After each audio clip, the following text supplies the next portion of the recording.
Bom dia, meus queridos, que a graça do Senhor Jesus esteja com todos vocês. Muito bom quando podemos novamente aprender mais um pouco da palavra de Deus, novamente pensar um pouco nas coisas do Senhor, não que nós não fazemos isso no dia a dia, mas o dia de hoje é um dia especial em que nós voltamos os nossos pensamentos de uma forma mais intensa, mais especial a Deus, as coisas do Senhor. Hoje é o dia do Senhor, então é com muita alegria que nós estamos juntos novamente para estudarmos um pouquinho da palavra de Deus. Nós estamos estudando nessas manhãs de domingo a carta aos Hebreus. Hoje nós estamos adentrando na aula 7, nós estamos falando sobre a supremacia de Cristo, um tema muito importante, um tema muito atual, e hoje nós vamos prosseguir nessa caminhada. Já estamos no capítulo 7, vamos adentrar no capítulo 8 de Hebreus, e nós estamos nessa caminhada aprendendo muitas coisas. Hoje nós vamos falar sobre Cristo, fiador do novo concerto. E na semana passada, só para recapitular um pouco, nós estudamos sobre a necessidade que temos de crescer no conhecimento de Cristo. Nós pensamos um pouco nisso, pensamos que esse é um tema muito atual. Precisamos estar sempre crescendo no conhecimento de Cristo, sempre avançando, buscando cada vez mais conhecer, cada vez mais intimidade com o Senhor, para podermos avançar e avançar bem nesse tempo difícil, nesse tempo cheio de heresias, nesse tempo cheio de complexidades, e é só realmente firmando-se no conhecimento de Cristo, da sua doutrina, da verdadeira doutrina, é que nós podemos avançar, que nós podemos caminhar e caminhar bem, sem confusão, nesse tempo. E a preocupação do autor aos Hebreus também era essa: eles estavam retrocedendo, eles estavam desejosos de voltar ao judaísmo, justamente por causa das pressões que estavam recebendo, e a preocupação desse autor era que os crentes se firmassem no Evangelho, compreendendo a obra de Cristo de redenção, e que em Cristo há uma nova aliança e que é superior ao Antigo Testamento. Na semana passada ele abriu um parênteses quando falava sobre o sacerdócio de Cristo, para falar sobre a necessidade de nos aprofundarmos mais para compreendermos melhor as doutrinas de Cristo. E hoje, a partir de agora do capítulo 7, ele retoma então os temas em que estava trabalhando. Então, a partir desse capítulo, ele vai voltar a falar sobre o sacerdócio de Cristo, e aí vai embora caminhando, explicando as outras facetas do sacrifício de Cristo e a grande importância de Cristo. Então nós vamos ao texto, o texto se encontra no capítulo 7 de Hebreus, e ele adentra até os versos 13 do capítulo 8. Nós vamos fazer uma leitura mais pausada para que possamos compreender melhor. Então nós vamos ler os primeiros 10 versículos do capítulo 7, onde nós encontramos o seguinte: porque este Melquisedeque, rei de Salém, sacerdote do Deus Altíssimo, que saiu ao encontro de Abraão quando voltava da matança dos reis, e o abençoou, para o qual também Abraão separou o dízimo de tudo. Primeiramente se interpreta rei de justiça, e depois também é rei de Salém, ou seja, rei de paz, sem pai, sem mãe, sem genealogia, que não teve princípio de dias, nem fim de existência, entretanto feito semelhante ao Filho de Deus, permanece sacerdote perpetuamente. Considerai, pois, como era grande esse a quem Abraão, o patriarca, pagou o dízimo, tirado dos melhores despojos. Ora, os que dentre os filhos de Levi recebem o sacerdócio, têm mandamento de recolher, de acordo com a lei, os dízimos do povo, ou seja, dos seus irmãos, embora tenham estes descendido de Abraão. Entretanto, aquele cuja genealogia não se inclui entre eles, recebeu dízimos de Abraão e abençoou o que tinha as promessas. Evidentemente, é fora de qualquer dúvida que o inferior é abençoado pelo superior. Aliás, aqui são homens mortais os que recebem dízimos, porém ali, aquele de quem se testifica que vive. E por assim dizer, também Levi, que recebe dízimos, pagou-os na pessoa de Abraão. Porque aquele ainda não tinha sido gerado por seu pai, quando Melquisedeque saiu ao encontro deste. Se, portanto, a perfeição houvera sido mediante o sacerdócio levítico, pois nele baseado o povo recebeu a lei, que necessidade haveria ainda de que se levantasse outro sacerdote, segundo a ordem de Melquisedeque, e que não fosse cotado segundo a ordem de Arão? Vamos fazer a leitura até esse trecho, até essa parte, para que nós possamos ter uma compreensão melhor e depois nós vamos avançar nos demais versículos, tá bem? Então, a partir desse capítulo, o autor ele volta a discutir sobre o sacerdócio de Cristo, ele volta a falar sobre Melquisedeque. Esse é o tema central da carta, não Melquisedeque, mas que Jesus é o sumo sacerdote que está na presença de Deus, onde ninguém jamais pôde entrar, intercedendo por nós, e por isso o seu sacerdócio é superior ao humano. Então, Jesus é o sumo sacerdote que está na presença de Deus. Esse é o tema central dessa carta. Esse é o tema mais importante que ele discorre aqui. E ele vai abrindo esse leque, trazendo outras informações. Então, o sacerdócio de Jesus é superior ao sacerdócio humano. E ele agora volta, então, a servir-se da comparação que ele trazia no capítulo 5 entre o sacerdócio de Arão e o sacerdócio de Melquisedeque. A figura aqui de Melquisedeque, ela é muito importante na nossa compreensão, principalmente na compreensão dos hebreus, porque eles estavam acostumados com o sistema sacerdotal, aquele sistema que foi instituído com as leis e a partir de Arão, em que os sacerdotes eram legitimados por uma linha genealógica que eles tinham que vir a partir da tribo de Levi. Só poderia ser sacerdote, só poderia exercer o sacerdócio em Israel quem fosse da tribo de Levi. E eles deveriam, logicamente, serem descendentes de Levi, descendentes diretos de Abraão. Então, Melquisedeque, ele é colocado aqui no texto, ele é colocado pelo autor, justamente porque ele aparece num tempo muito antes, ele aparece muito tempo antes da instituição da nação de Israel, muito tempo antes do sacerdócio, e por isso seu sacerdócio ele é considerado superior. Ele é mencionado na Bíblia como um sacerdote real, designado por Deus, e ele aparece nas Escrituras sem ascendentes e nem descendentes. Ou seja, ele não tem uma genealogia relacionada na Bíblia. Mas isso não quer dizer que ele não teve pai, não teve mãe, que ele não teve um túmulo. Não. O seu sacerdócio, ele é um prenúncio, ele é um prenúncio do sacerdócio de Cristo.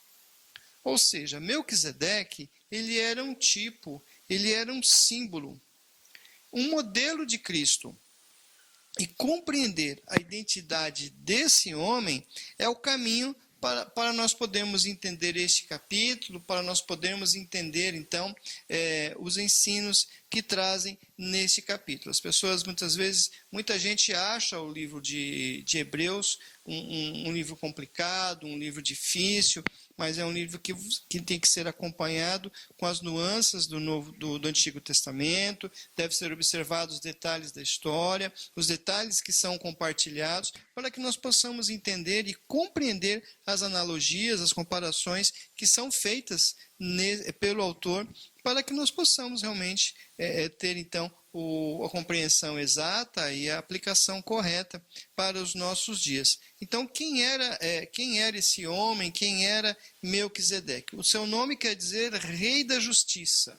Esse é o significado do nome desse homem que é considerado um tipo de Cristo. Ele foi rei de Salém. Salém era uma cidade que havia entre os cananeus. Futuramente, Salém tornou-se a cidade de Jerusalém, muito tempo depois, que é a cidade da paz, e ele era sacerdote do Rei Altíssimo.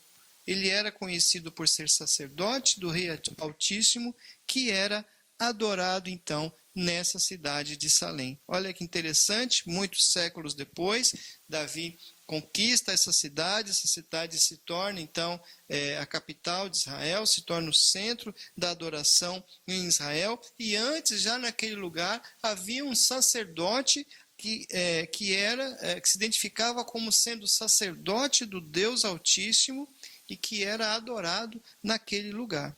Além disso, Melquisedeque, ele era um rei, e um rei que exercia, além das funções reais, exercia as funções de sacerdote. E ele está acima, então, das outras pessoas daquele lugar. E foi a suprema autoridade naquela cidade, naquele lugar. Então ele era muito respeitado, ele era muito aceito justamente por isso. E Melquisedeque, é importante também deixar claro, é importante nós compreendermos isso, eu já ouvi muita gente dizer isso, mas Melquisedeque, ele não é uma pré-encarnação de Jesus, ele não é apontado como o anjo do Senhor, quando nós vemos as pré-encarnações de Jesus no Antigo Testamento, conhecidas como o anjo do Senhor. No caso, Melquisedeque, ele não é essa pré-encarnação de Cristo, ele tem um valor histórico, ele é um homem histórico, ele tem toda uma história ali na cidade, o texto mesmo comprova isso. Então ele era um rei, ele era um sacerdote, mas ele era apenas alguém que representava, que simbolizava a Cristo, como rei, como sacerdote, como alguém superior, como alguém que não tinha genealogia, e isso tem uma importância também ali.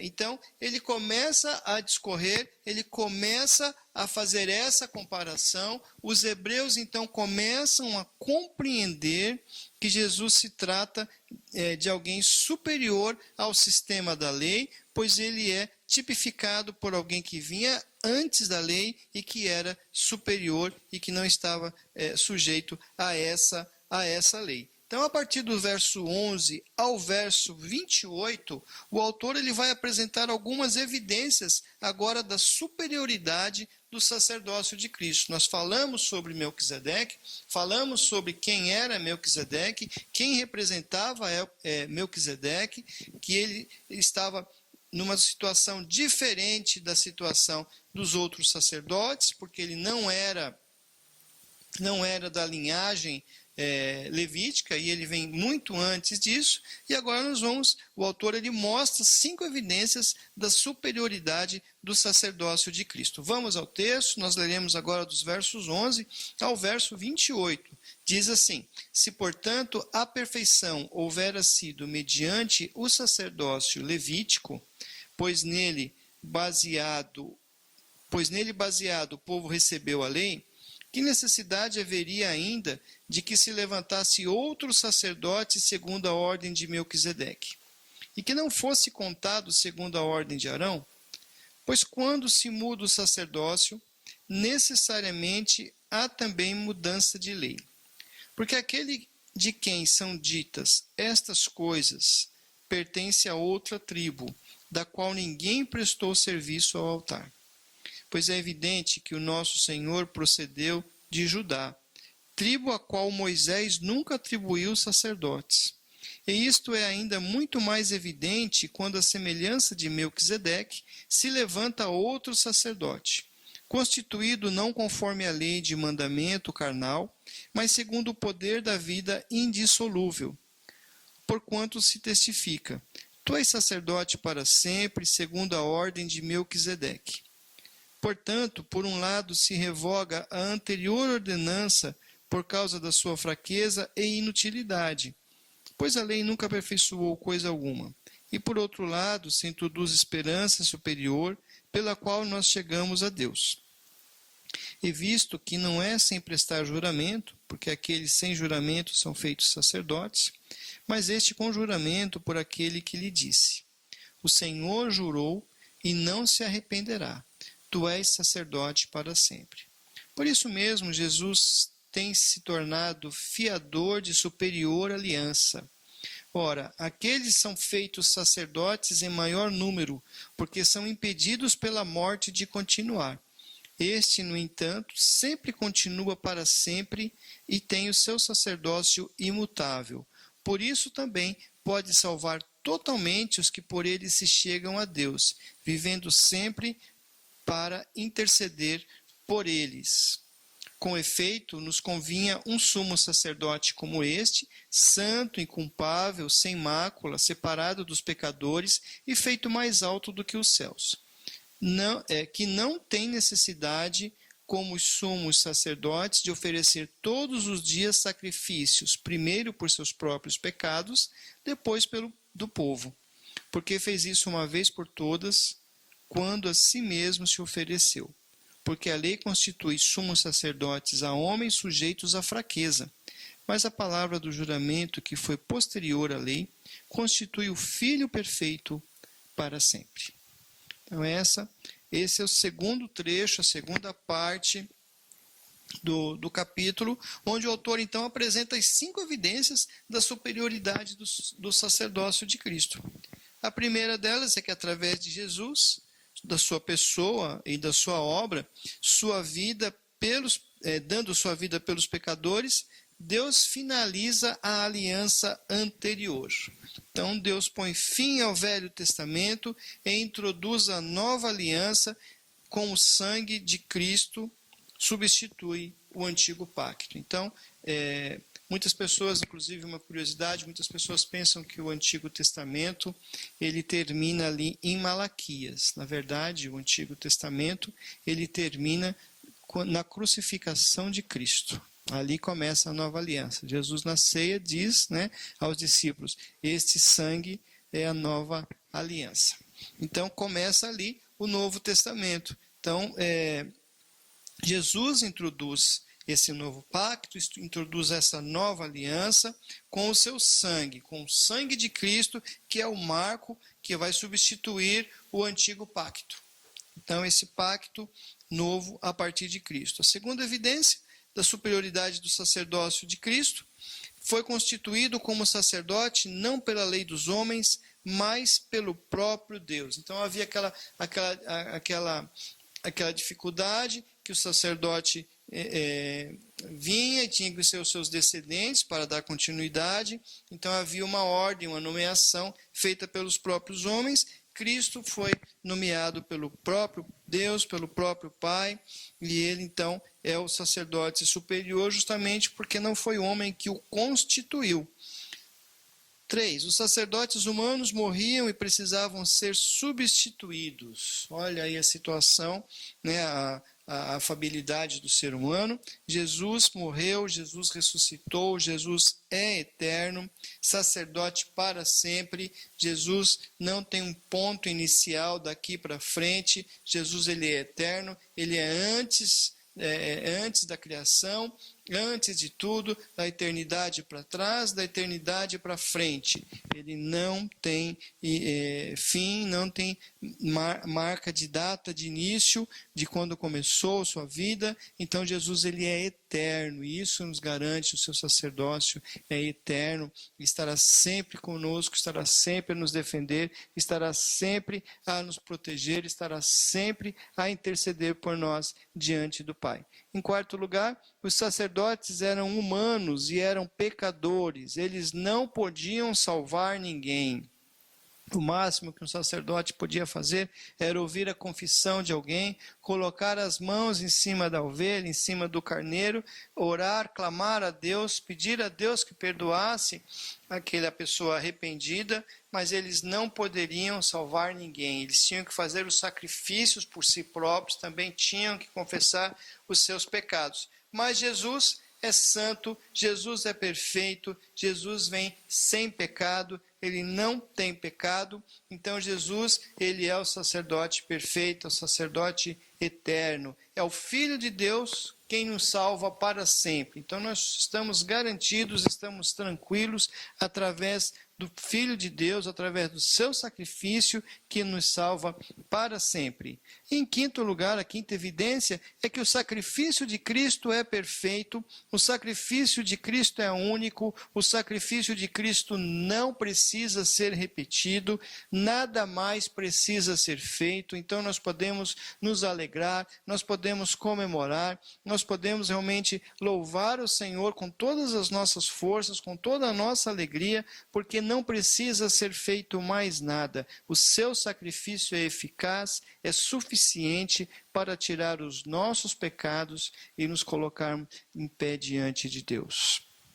Então, essas são as evidências do sacerdócio de Cristo, da superioridade do sacerdócio de Cristo, da superioridade desse sacerdócio que é perfeito e maravilhoso. E a partir do capítulo 8, já caminhando para o final, a partir desse trecho, o autor ele passa então a falar sobre o novo concerto, sobre a nova aliança, sobre o novo pacto entre Deus e os homens. Ele passa então a falar sobre isso. Nós vamos fazer agora essa leitura então, para nós encerrarmos aqui a parte das leituras, né? Então, fica assim o texto, diz assim o texto: ora, o essencial das coisas que temos dito é que possuímos tal sumo sacerdote que se assentou à destra do trono, da majestade nos céus. Nesse versículo, o autor está dizendo que nós temos aqui o essencial, o básico, que é o que mais importa saber isso. Então, essa afirmação é uma afirmação central, é uma afirmação importante. É uma afirmação importante dentro do texto e é uma afirmação muito importante dentro do cristianismo. Cristo é o sumo sacerdote que se assentou à destra do trono de Deus, a majestade dos céus. Então, Cristo está lá assentado, está lá onde ninguém entrou, onde ninguém penetrou e lá intercede por nós junto ao Pai. Prosseguindo o texto, como ministro do santuário e do verdadeiro tabernáculo que o Senhor erigiu e não o homem. Pois todo sumo sacerdote é constituído para oferecer tanto os dons como sacrifícios. Por isso era necessário que também esse sumo sacerdote tivesse o que oferecer. Ora, se ele estivesse na terra, nem mesmo sacerdote seria, visto existirem aqueles que oferecem os dons segundo a lei, os quais ministram em figura e sombra de coisas celestes, assim como foi Moisés divinamente instruído, quando estava para construir o tabernáculo, pois diz ele: vê que faças todas as coisas de acordo com o modelo que te foi mostrado no monte. Agora, com efeito, obteve Jesus ministério tanto mais excelente, quanto é ele também mediador de superior aliança, instituída com base em superiores promessas.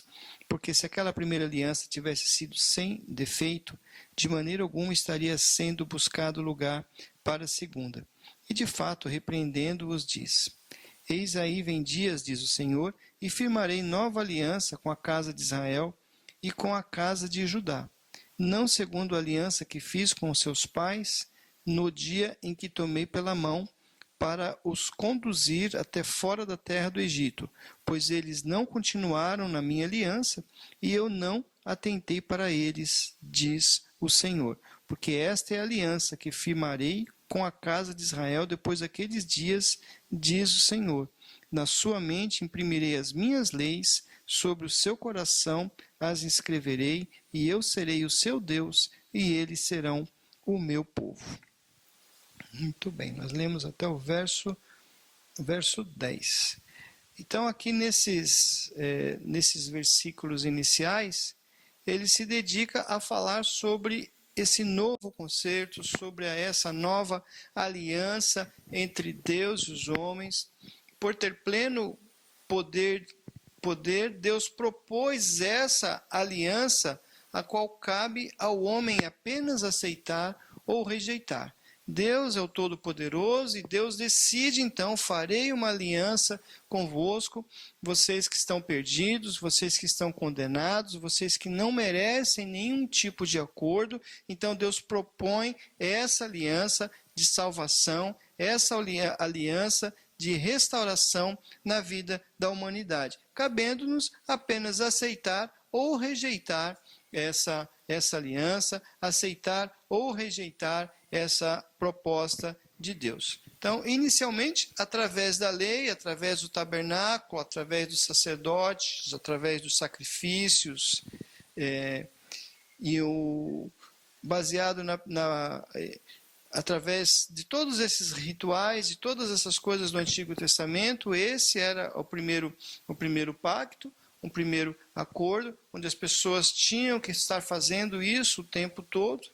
E o segundo concerto, baseado na pessoa, baseado na obra de Jesus Cristo, esse segundo, por ser eficaz, veio substituir de forma definitiva, de forma irrevogável, o primeiro, que era provisório e que apontava para a obra completa e eficaz na nova aliança. Então Jesus, ele cumpre todos os rituais, cumpre todas as coisas, já não há mais o que fazer, e é isso que o autor está dizendo, então, para os seus leitores originais, está dizendo para nós também, e quando eles começam a perceber isso, quando eles começam a entender que não há mais necessidade dos rituais judaicos, então eles realmente têm a sua fé firmada e começam a permanecer firmes no Senhor. O sacrifício de Jesus, ele é eficaz. E é importante enfatizar que a nova aliança não veio porque o primeiro plano falhou.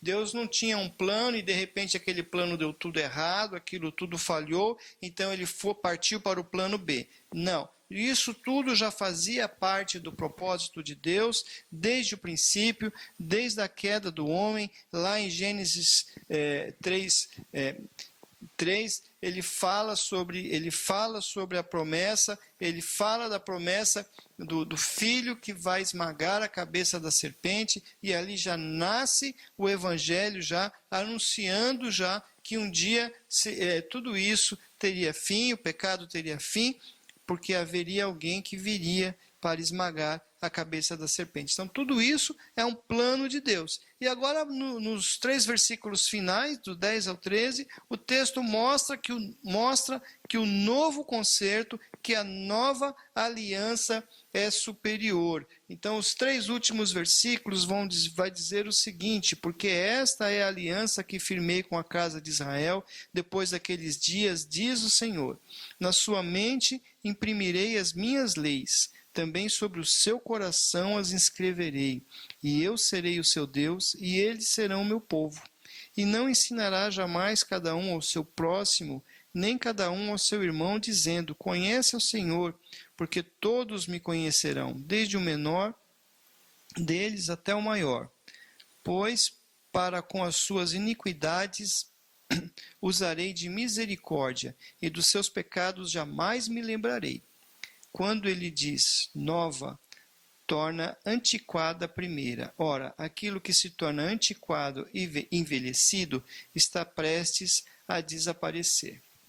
Então ele está dando ênfase aqui, já nesse final desse texto, a nova aliança, mostrando que a nova aliança ela é superior. E por que a nova aliança, o novo concerto, o novo pacto com Deus é superior? Porque ela interioriza no coração, e ela é interiorizada nos corações. Então, as pessoas, a partir de Cristo, têm essa lei dentro dos seus corações, essa lei ela é implantada dentro dos seus corações, os seus valores passam a fazer parte do homem que é regenerado. Enquanto no Antigo Testamento as pessoas tinham que se arrepender, precisavam voltar atrás e fazer os sacrifícios, incorriam em erros. No Novo Testamento não é assim.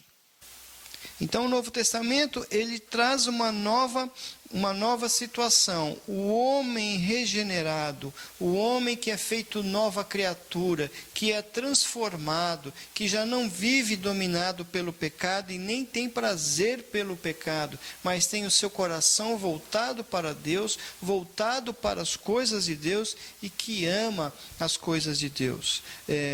O segundo benefício é que todos passaram então a ter o livre acesso a Deus, sem a necessidade de intermediários, e agora na nova aliança o Espírito Santo passa a habitar em nós, ele mora dentro do coração de todos aqueles que se entregam ao Senhor Jesus, passa a habitar em nós, nos guiando e nos convencendo de toda a verdade, iluminando os nossos pensamentos, dando entendimento da palavra de Deus, mostrando os nossos erros, os nossos pecados, fazendo com que nós fiquemos tristes quando erremos, mostrando o caminho correto para que não caiamos em pecado. Tudo isso faz parte da nova aliança que não existia antes, que não era assim, e a justificação pela fé.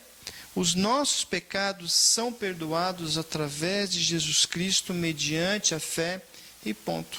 Não precisamos fazer mais nada, não há necessidade de mais nada, basta apenas crermos em Jesus Cristo, colocarmos a nossa fé em Jesus Cristo e nós somos justificados através do seu sangue. Somos declarados justos diante de Deus através do sacrifício de Jesus Cristo. Olha que maravilha, olha que bênção, nós podemos exultar, nós podemos nos alegrar por essa salvação, podemos nos alegrar pela obra de Cristo. Isso é fruto da obra de Cristo, morrendo em nosso lugar e assumindo essa posição junto ao Pai.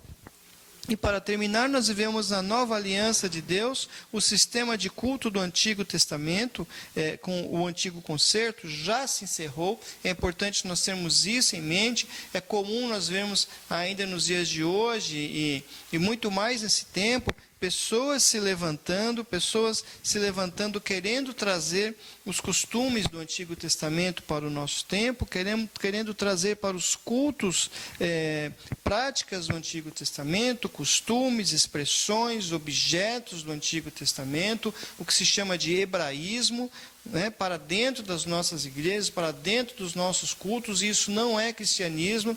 Esses são coisas passadas, são práticas passadas, práticas do Antigo Testamento, e nós vivemos no Novo Testamento, na nova aliança de Deus, onde Jesus habita em nós, onde o Espírito Santo nos guia a cada dia. E Jesus é o fiador do novo concerto, ele é a nova aliança entre Deus e os homens e nos dá a garantia da nossa salvação. O fiador é aquele que dá a garantia. Jesus é quem dá a garantia, quem garante a nossa salvação. Nele estão cumpridas todas as promessas de Deus para a humanidade e ele cumpriu toda a lei de Deus, não restando nada mais a fazer além de crermos e confiarmos no seu sacrifício. Que alegria! Basta apenas confiarmos no seu sacrifício, basta apenas crermos no Senhor. E é isso que nós precisamos, ter em mente esse grande sacrifício, essa grande obra feita por Cristo em nosso lugar. Então pense nisso, que Deus abençoe a sua vida. Vamos orar nesse momento, agradecendo a Deus pelo sacrifício de Cristo e pela nova aliança que temos nele. Senhor, obrigado, Deus, por essa manhã, e mais uma vez te agradecemos pela tua palavra, te agradecemos, ó Deus, pelos assuntos aqui tratados, ó Pai. Quero pedir ao Senhor que esteja iluminando a mente de cada um dos teus filhos, para que possamos compreender, ó Deus, e na nossa dinâmica às vezes falta tempo, ó Pai, para nos aprofundarmos melhor nos temas, mas nós pedimos ao Senhor que esteja abençoando a cada um, ó Deus, e nós queremos te agradecer pelo sacrifício de Cristo, queremos agradecer, Senhor, porque Jesus morreu em nosso lugar, e isso basta, e esse sacrifício é eficaz e eficiente para nos trazer a salvação. Nós só podemos louvar o Senhor por esse grande sacerdote que intercede por nós. Te agradecemos por tudo, no nome de Jesus. Amém. Que Deus te abençoe, que você tenha um excelente domingo na presença de Deus.